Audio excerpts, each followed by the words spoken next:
A judge this past week that was overseeing a trial for one of the Capitol rioters, who was, by the way, found guilty by a unanimous jury of assaulting police officers during the Capitol riot.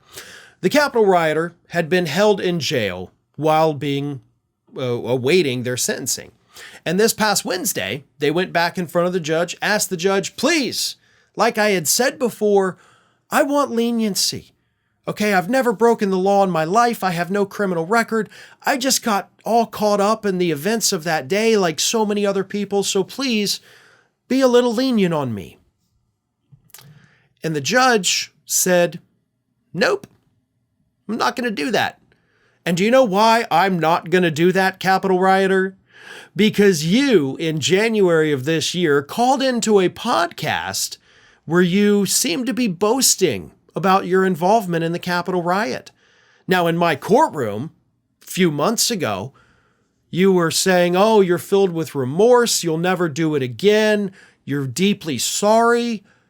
And then after that, you call into this podcast and you downplay the event. You tell them, we did nothing. We touched a gate. The jury found you guilty of assaulting police officers. So the judge added, this tells me that, one, you clearly are not remorseful for any of this, so why would I give you leniency? But two, it tells me, the judge said, that you are willing to change your story about what happened that day to suit whatever audience you're talking about. And then the judge says, I sentence you to 87 months in prison. Bailiff, take him away. And the bailiff did.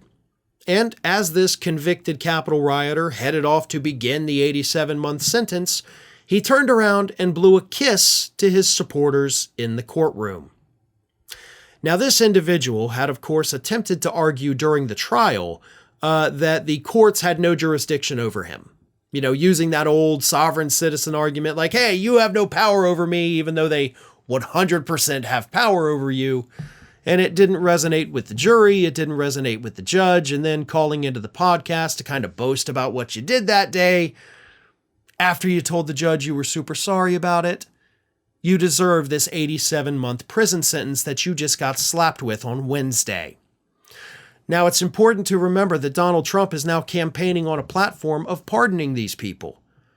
He had the opportunity to do it while he was still president after January 6th.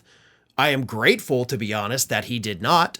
But after Marjorie Taylor Greene made that a centerpiece of her entire life and pressured Donald Trump to pardon these people, he is now not only promising to pardon them, but using language that Marjorie Taylor Greene uses, like saying that these people are political prisoners or hostages, even though they broke the law and they're just suffering the actions or the consequences of their actions. Like, that's what's happening.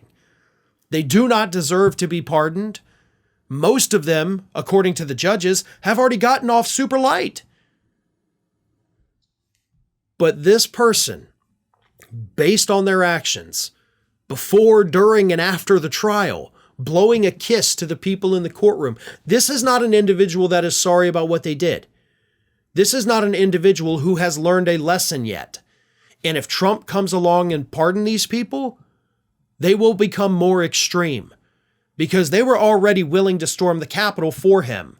And if he saves them, they're going to feel like they owe him a life debt, and they will do whatever he tells them to do in the future. And that is the scariest part.